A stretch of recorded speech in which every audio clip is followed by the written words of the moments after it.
আসসালামু আলাইকুম মুসলমান ভাই ও বোনেরা, আশা করি আপনারা সবাই ভালো আছেন। আচ্ছা, আমরা তো প্রায় শুনি বেশি বেশি দুরূদ শরীফ পাঠ করা উচিত। বেশি বেশি দুরূদ শরীফ পাঠ করো, এর অনেক ফজিলত। আমরা কি আসলে জানি কেন বেশি বেশি দুরূদ শরীফ পাঠ করা উচিত? চলুন আজকে জানি দুরূদ শরীফের ফজিলত এবং কেন বেশি বেশি দুরূদ পড়া উচিত। রাসূল সাল্লাল্লাহু আলাইহি ওয়াসাল্লামের প্রতি ভালোবাসা ও সম্মান প্রকাশ পায় দরুদ শরীফ পাঠের মাধ্যমে। দরুদ আলোর মতো মানসিক শান্তি, বরকত ও ঘর পরিবারকে রহমত দ্বারা বর্ষিত করে।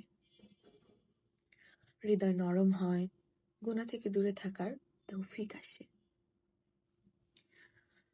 আল্লাহ নিজে 10টি রহমত নাজিল করেন যখন একজন বান্দা একবার দরুদ পড়ে। রাসূলুল্লাহ সাল্লাল্লাহু আলাইহি ওয়াসাল্লাম বলেছেন, যে ব্যক্তি আমার উপর একবার দরুদ পাঠ করে, মহান আল্লাহ তার উপর 10 রহমত বর্ষণ করেন।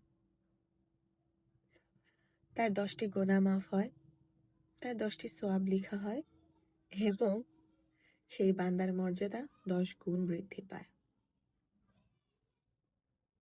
দোয়া কবুল হয় দুরূদ শরীফ পাঠের মাধ্যমে।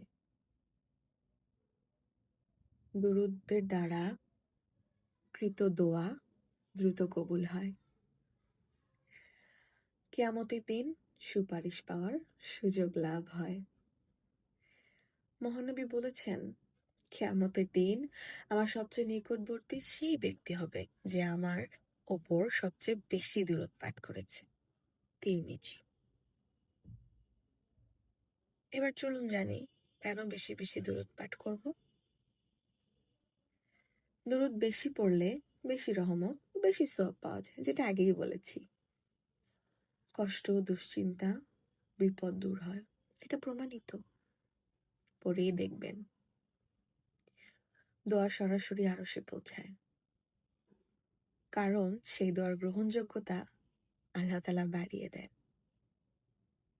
নফসকে পরিশুদ্ধ করে, মনকে শান্ত রাখে, ঈমানকে শক্ত করে। ফরজ নয়, কিন্তু মহান সুন্নত এবং অত্যন্ত প্রিয় ইবাদত, তাই যত বেশি পড়া যায় ততই ভালো। বিশেষ করে জুম্মার দিন আজান ও ইকামতের মাঝে দোয়া করার আগে ও পরে দুরূদ খুবই গ্রহণযোগ্য। তাই চেষ্টা করব